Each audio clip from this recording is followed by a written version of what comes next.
네, 반갑습니다. 저는 이제 강의를 할 때 제가 이제 위에서 안 하고요. 여러분들하고 가까이 눈높이에서 진행을 합니다. 여러분들이 직접 진행을 했던 것처럼. 그리고 뒤에 계신 분들한테도 이제 직접 참여하는 식으로 많이 진행을 하는데, 오늘 준비한 양이 상당히 많습니다. 많은데, 제가 제한된 시간이 40분밖에 없어요. 그래서 40분 시간 안에 최대한 많은 거를 전달해 드리도록 할 테니까, 그리고 이게 참여형이니까 나름대로 잘 보시면서 진행을 하시면 되고, 첫 번째 제목처럼 공부 잘하는 사람의 특징이 있죠. 그러니까 그 제목을 잘 보면 거기에 답이 나와 있습니다. 그리고 제 강의의 특징은 세 가지 특징을 갖고 있는데, 첫 번째, 웃으면서 시작해서 웃으면서 끝날 겁니다. 근데 시작하면서 웃으면서 시작을 하게 될 거고요. 그 다음에 두 번째는 제가 선물을 많이 줍니다. 그래서 직접 선물을 갖고 왔어요. 그리고 특별한 선물도 기대하셔도 좋고요. 그 다음에 AS가 확실합니다. 이런 특징을 갖고 있으니까 여러분들이 강의를 들으실 때 좀 재미있게, 좀 즐겁게 좀 들어주시면 좋을 것 같고요.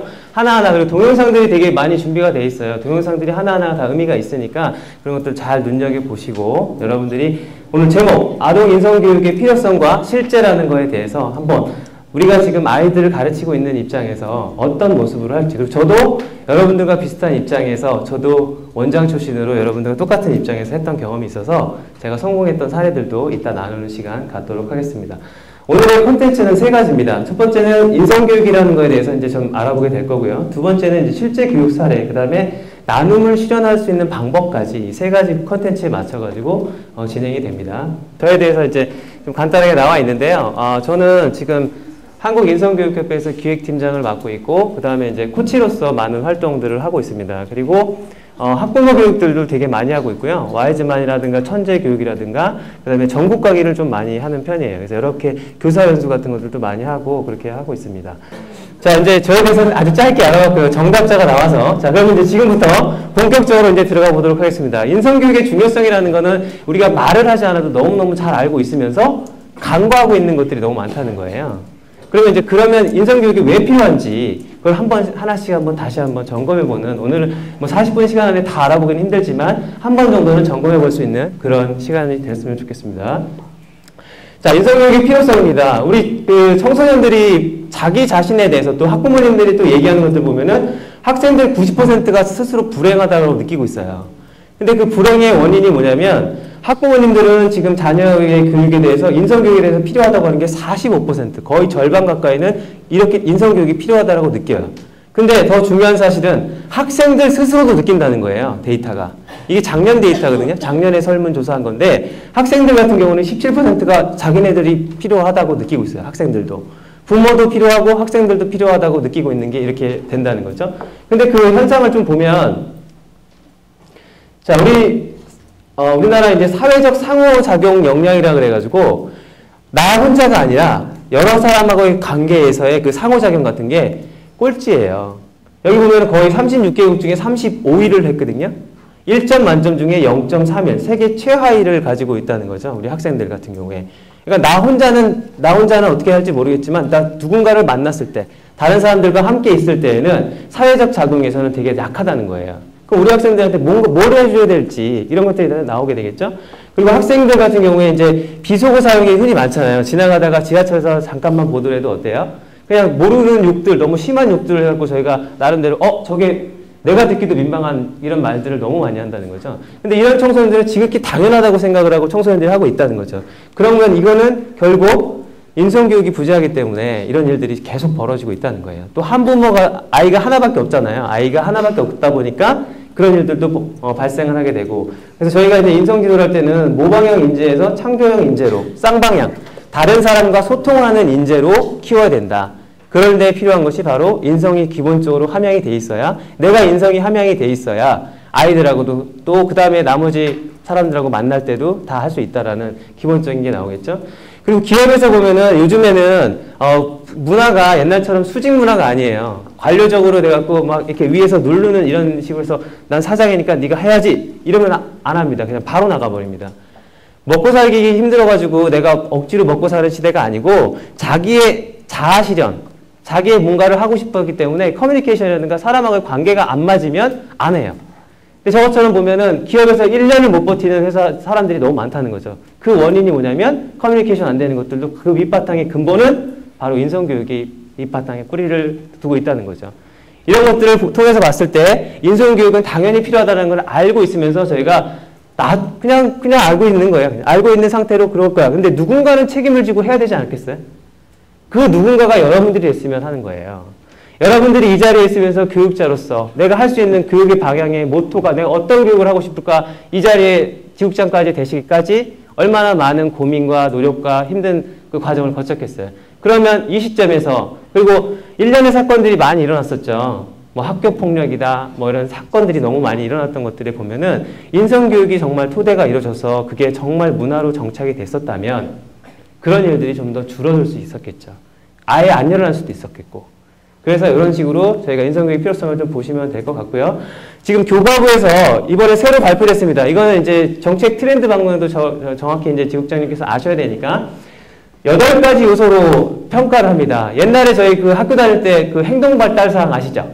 예, 그게 이제 이렇게 바뀌어요. 요소가 8가지 요소로 바뀝니다. 발표가 됐어요. 언론자도 자료 확인해 보시면 바로 나옵니다. 봉사, 아이들한테 이제 봉사하는 거, 그 다음에 소통, 배려, 갈등 관리, 그 다음에 책임감, 타인 존중, 규칙, 관용.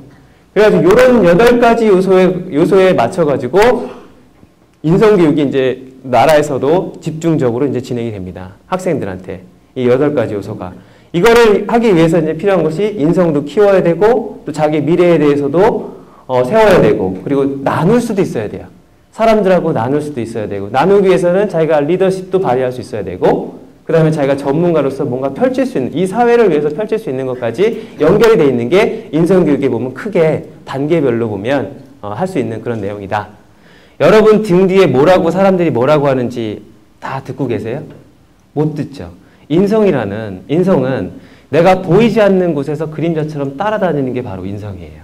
하루아침에 만들어지는 것도 아니겠죠? 그러니까 우리가 꾸준하게 관심을 가져야 되는 거고 또 재채기가 예고하고 나오나요? 예고 없이 나오죠. 말하다 보면 사람들하고 얘기하다 보면 나도 모르게 나오는 거. 저희가 욱하는 경우 있죠. 뭐 스포츠 중계 보다가 갑자기 AXX 막 이런 말들 그런 게 다 뭐예요? 나도 모르게 내가 내 나름대로의 인성이 갖춰져 있는 부분들이 안 돼 있다면 그림자와 재채기처럼 발휘될 수 있고 나오는 것이 바로 인성이라는 거예요. 그러니까 단시간에 단기 과정에서 이게 개발된다? 아니겠죠. 꾸준한 관심과 자기가 나름대로 노력을 하지 않으면 인성이라는 거는 쉽게 개발되지도 않는다는 거예요. 이런 관점에서 여기 계신 분들이 좀 더 관심을 가지고 이렇게 보셨으면 하는 뜻에서 이런 동영상들을 이제 보여드렸습니다. 그러면 이제부터 좀 공부도 좀 해야 되잖아요, 저희가. 그냥 남의 얘기만 할 게 아니라. 그럼 인성을 좀 학자로 한번 볼게요. 학자들이 여러 개가 있어요. 그러니까 프로이드도 있고, 그 다음에 융도 있고, 메슬로우도 여러분들이 다 공부했던 내용들이에요. 그 중에서 가장 많이 쓰고 있는, 그러면 인성이 잘 갖춰져 있는 거에 대한 표본이 뭐냐? 라고 했을 때 저희는 프로이드를 많이 쓰거든요. 프로이드는 이렇게 세 가지로, 인성의 요소를 세 가지로 했습니다. 첫 번째는 이드라고 해서 본능. 내가 사람으로서 본능을 갖고 있는 거. 그 다음에 두 번째로 발휘되는 게 자아. 그 다음에 세 번째는 도덕적 규범을 말하는 초자아. 이 세 개가 균형과 조화를 이룬 게 바로 인성이 완성된 거다.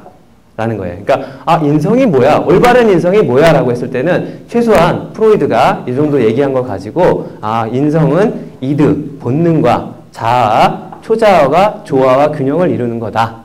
라는 식으로 여러분들이 정의를 좀 해줄 수 있으면 좋겠죠. 그러면 이제 쉽게 볼게요. 치킨 먹고 싶죠? 치킨을 먹고 싶었을 때 첫 번째 나타나는 것이 뭐냐면 그냥 본능적인 사람, 저희 이제 여러분들 한번 볼게요. 나는 본능적인 사람인가? 자아인 사람인가? 에고적인 사람인가? 슈퍼 에고를 갖고 있는 사람인가? 이걸 보고 당장에 먹는다, 집어 먹는다? 그럼 저는 이드가 본능이 발달한 사람이구나. 라는 거죠. 두 번째, 먹어도 되는지 살펴봐. 이거 먹어도 되나? 살펴보면 나는 그래도 자아적인 사람이구나. 근데 친구들을 위해서, 배고픈 친구들을 위해서 남겨두는 거는 초자아. 이 단계별로 있어요. 이걸 균형을 이루는 것이 바로 인성적이다. 그렇게 볼 수 있어요. 자, 그럼 인성요소와 기질이 있습니다. 인성요소의 기질이 있는데 8가지의 인성요소가 있어요. 그 요소가 어떤 요소가 인성하고 관련이 있나 이걸 한 번씩 체크해보는 시간을 갖도록 하겠습니다. 자, 초성 퀴즈입니다. 초성 퀴즈. 뭘까요? 이거. 디귿기요. 네? 정답. 네. 동기. 네, 동기가 인성의 요소고요. 두 번째 태도. 여기까지 맞추셨고요. 근면성.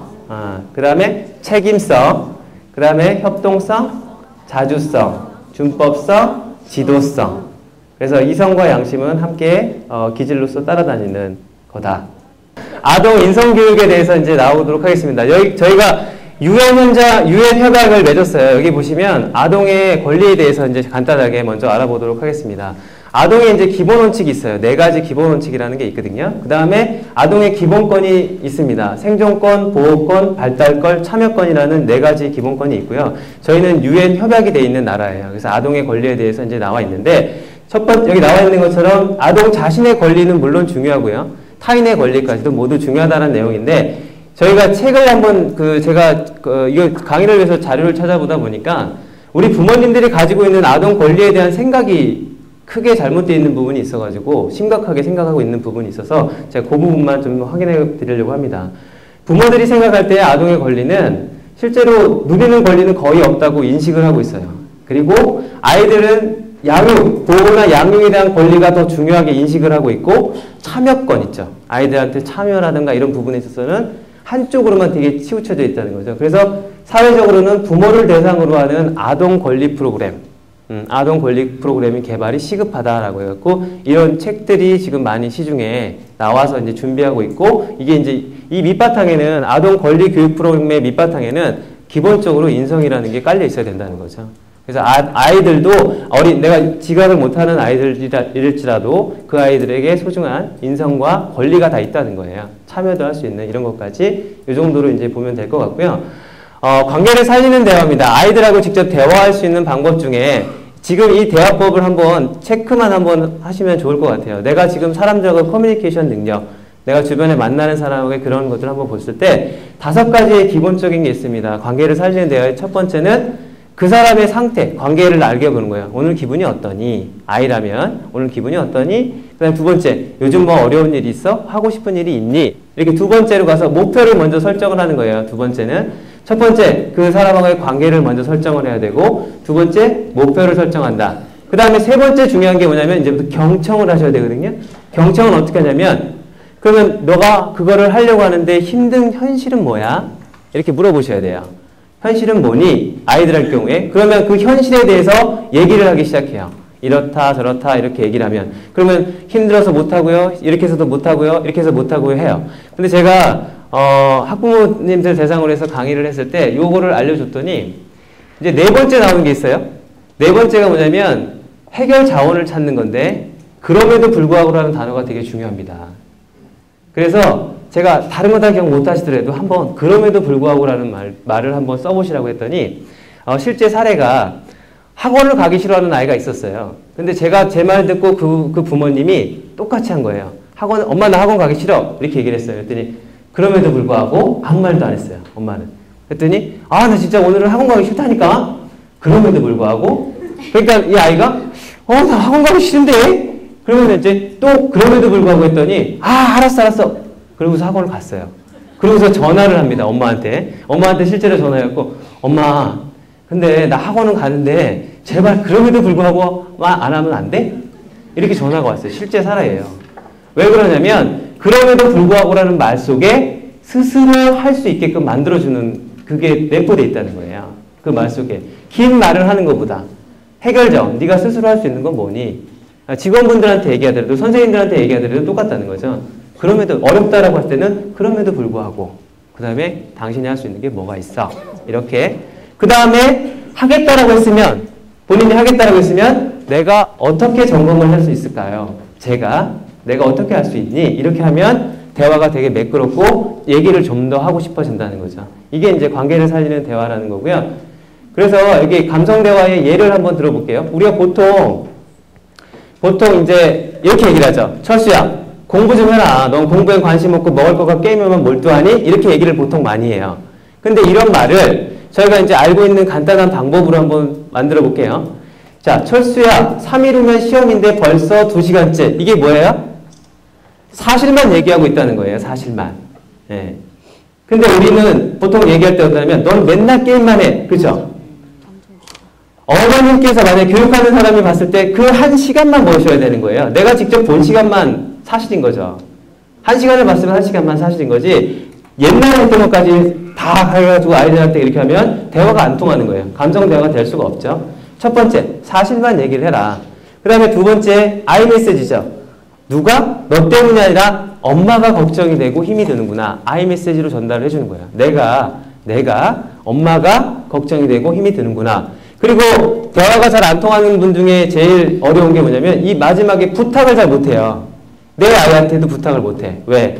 초등학교 3학년만 넘어가면 이제부터 교육이 너무 어려워집니다. 제가 그래서 뒤에 현장에서 이제 경험을 이제 알려드릴 텐데 여기 자녀분들 중에 1, 2학년, 초등학교 2학년 미만 한번 손 들어보시겠어요? 2학년 미만? 네, 내리세요. 3학년, 4학년. 네, 그 다음에 5학년 이상. 네, 골고루 있네요. 내리세요. 그러면 그분들에게 맞는, 현장에서 맞는 그 내용들도 조금 이따가 나옵니다. 자, 이래서 대화를 할 때는 첫 번째, 오늘 다른 건 다 기억 못 하시더라도, 그럼에도 불구하고 대화를 한번 써보자. 그리고, 사실만 얘기를 하자. 그리고, 아이메시지를 전달을 하고, 요청을 하자. 하루 3시간 정도는 공부를 하면 좋겠는데, 어떻게 생각하니? 여기서 중요한 건 어떻게 해요? 질문을 하는 방법이 이제 바로 뒤에 나옵니다. 질문을 할 때 중요한 영어 단어 2가지만 기억을 하시면 되는데, 여기 나오죠? 바람직한 질문은 너 어떻게 하면 할 수 있니? 어떻게라는 거. 영어로 how. how만 잘 얘기를 하시면 아이들은 스스로 찾아낼 수 있어요. 스스로 할 수 있는 방법이 있는데 그래서 우리 그 코치들끼리 대화에서는 어떻게라는 말을 많이 씁니다. 그리고 쓰지 않는 영어 단어가 있어요. why. 왜라는 말은 평상시 때 쓰지 않아요. 왜가 필요할 때는 언제냐? 목표와 비전을 정할 때. 누구를 만나든지 다 똑같이 통용되는 거예요. 누군가를 만났는데 너 왜 그렇게 생겼어? 그럼 어때요? 내가 생긴 게 어쩌다는 거지? 자꾸 이유와 변명을 대기 시작을 해요. 그죠? 근데 너 어떻게 하면 네 얼굴도 개발할 수 있을까? 내 얼굴이 개발이 된다고? 이런 식으로 바뀌게 되는 거예요. 항상 쓰실 때는 질문을 하실 때는 어떻게라는 질문, how라는 질문을 쓰셔라. 그리고 아이들한테 평상시 때는 왜라는 거 쓰지 말고 왜라를 쓸 때는 네 꿈, 목표, 비전이라고 확정적으로 대화했을 때 그때만 왜라고 한번 물어보세요. 3번 정도. 그러면 그게 좀 더 확실한 목표를 만들어주는 데는 왜라는 게 도움이 됩니다. 그때 이후로는 쓰지 않는 게 여러분들이 평상시 때 대화를 잘할 수 있는 방법 중에 하나입니다. 이렇게 대화를 많이 쌓다 보면 어떻게 될까요? 이렇게 되겠죠. 아주 그냥 인생을 되게 즐겁게 살 수 있는, 아무 걱정 없이 살 수 있는 게 되겠죠. 자, 그러면 제가 실전에서 있었던 제가 베스트 프랙티스 사례로 뽑혔던 인성교육 우수 사례와 교육적으로 했었던 것들을 이제 지금부터 짧지만 나눠드리도록 하겠습니다. 자, 학년별 교육법과 교육현실의 협법을 저는 이제 대학교 1학년 때부터 야학교사를 해서 교육 관련된 책이랑 관련된 것만 한 15년 이상을 연구를 했어요. 그래서 교육에서 가장 성공한, 교육이라고 하면 가장 성공한 사람들의 공통점을 제가 4가지를 찾아냈어요. 4가지. 그 4가지를 얻는 것만 해도 오늘 여기 계신 분들이 크게 얻을 수 있는 거예요. 이거는 이제 학부모 교육이라든가 교사 교육 하실 때 여러분들이 직접 쓰셔도 돼요. 제가 이제 지금 10몇 년 동안 이쪽 분야를, 제 꿈이 교육자가 되는 게 꿈이어서 워낙에 그런 쪽으로 대학교 때부터 많은 관심을 갖고 봤습니다. 그래서 실제 사례니까 한번 보도록 하겠습니다. 일단 교육 변화의 방향 두 축은 이미 다 아시는 내용일 거예요. 평준화에서 수업성 교육으로 바뀌었고 이미 지식 위주에서 자기주도, 창의성, 통합적인 사고력 평가로 바뀌었다는 거는 이미 다 알고 계세요.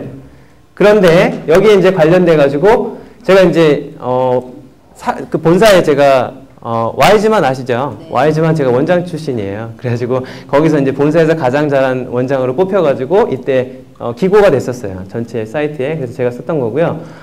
제가 할 때에 가장 중요하게 생각했던 거는 원장실에 항상 써놨던 문구가 있습니다.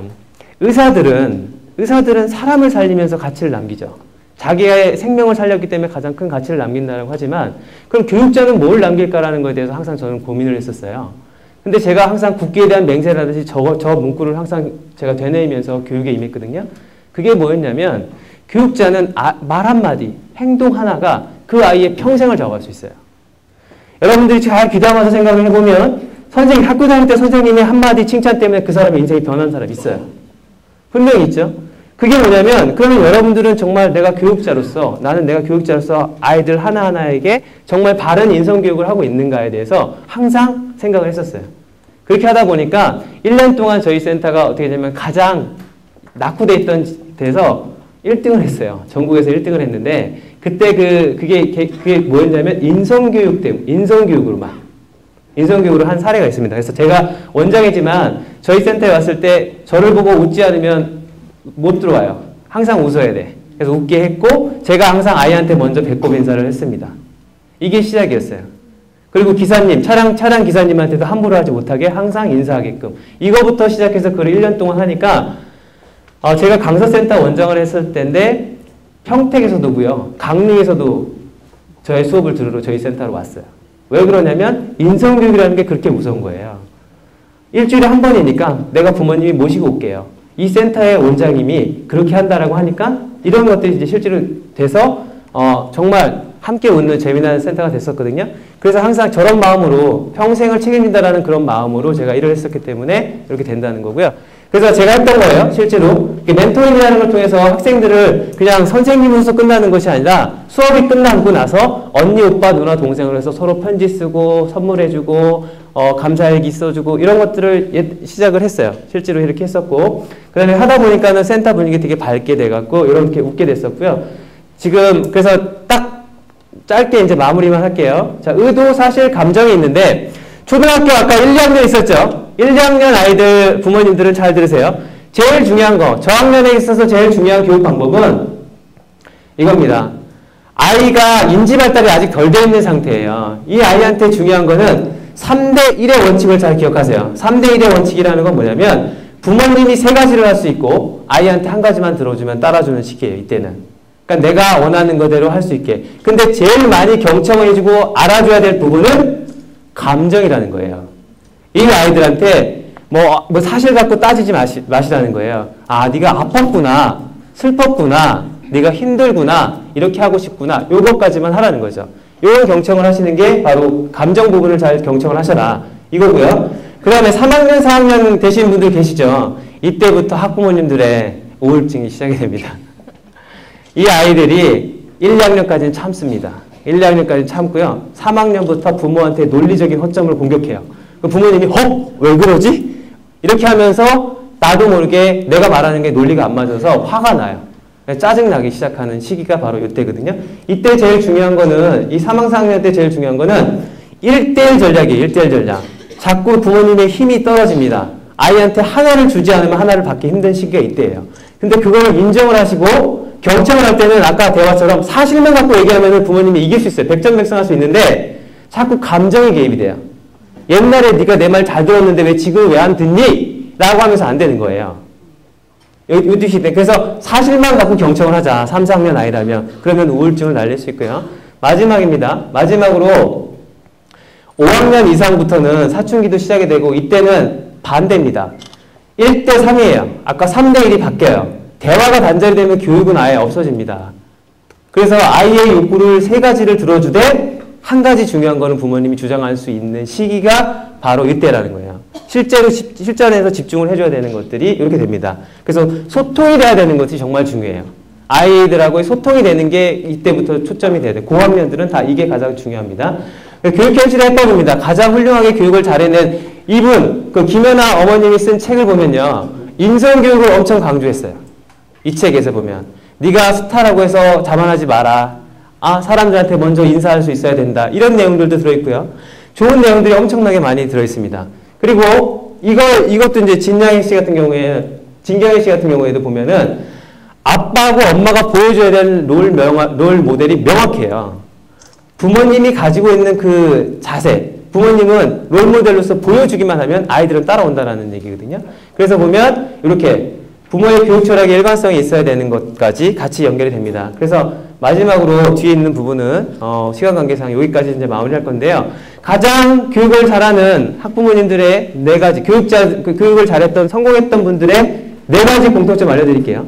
첫 번째가 뭐냐면 대지가정입니다. 대지가정 4가지 중에 첫 번째는 대화가 끊이지 않았다는 거예요. 공통점은 아무리 어려운 상황이더라도 사춘기 시절을 어쨌든 간에 대화가 끊이지 않게 시도를 계속했고 어떻게든지 대화가 연결이 됐었다는 공통점이 나타납니다. 두 번째, 지적. 지는 김연아 어머님을 보시면 돼요. 김연아 어머님 같은 경우에 본인이 갖고 있지 못하는 역량을 전문가를 통해서 할 수 있게는 지혜를 발휘하신 거예요. 내가 피겨 스케이팅을 할 수가 없으니까 가장 우수한 코치들을 붙인 거예요. 그래서 자신이 못하는 거에 대해서 전문가한테 인정을 하고 맡겼다는 거죠. 지혜롭게 가르치신 거예요. 대지, 가. 세 번째는 뭐냐면 이것 때문에 교육에서 혼동이 있어요. 가치관인 거예요. 가치관. 부모님에 따라서 남편이랑 아내분에 따라서 달라져요. 교육이. 이렇게 시키고 싶고 저렇게 시키고 싶고 그런 것들이 어떻게 보면 교육에서 실패하는 여러분들이 가치관을 가지고 있다면 교육의 가치관을 통일화시켜가지고 그걸 쭉 밀고 나가면 성공합니다.